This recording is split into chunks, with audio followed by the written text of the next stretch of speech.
Mega প্রকল্পের উদ্দেশ্যই ছিল মেগা দুর্নীতি। দেশকে আমরা গণতন্ত্রের দিকে পরিচালিত করব নাকি দেশ অন্য কোনো দিকে চলে যাবে? আমরা দেখেছি যে কিভাবে কতগুলো মেগা প্রকল্প করা হয়েছে এবং এই মেগা প্রকল্পের উদ্দেশ্যই ছিল মেগা দুর্নীতি। কিন্তু এলাকার মানুষের জন্য রাস্তাঘাট নির্মাণ, কৃষকদের পাশে দাঁড়ানো, মা বোনদের পাশে দাঁড়ানো, এই রকম কোনো কাজ, এলাকার হাসপাতাল, এলাকার স্কুল কলেজগুলো ঠিক করা, শিক্ষক ঠিক মতন পাঠানো, ডাক্তার ঠিক মতন পাঠানো, এগুলো কোনো কাজ বিগত 16-17 বছর হয় নাই।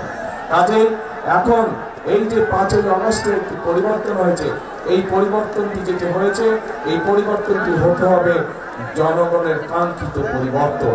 অর্থাৎ এই পরিবর্তনের মাধ্যমে আমাদেরকে নিশ্চিত করতে হবে যে এই পরিবর্তন জনগণের ভাগ্যের পরিবর্তন যাতে করে। এবং সেজন্যই আজকে আমাদের জন্য এই 12 তারিখের নির্বাচন অত্যন্ত গুরুত্বপূর্ণ। প্রিয় ভাই বোনেরা, 12 তারিখে বাংলাদেশের মানুষকে আজকে সিদ্ধান্ত নিতে হবে। আমাদেরকে সিদ্ধান্ত নিতে হবে যে আমরা আগামী দিন দেশকে কোন দিকে পরিচালিত করব। দেশকে আমরা গণতন্ত্রের দিকে পরিচালিত করব নাকি দেশ অন্য কোনো দিকে চলে যাবে, এই বিষয়ে আমাদেরকে সিদ্ধান্ত নিতে হবে।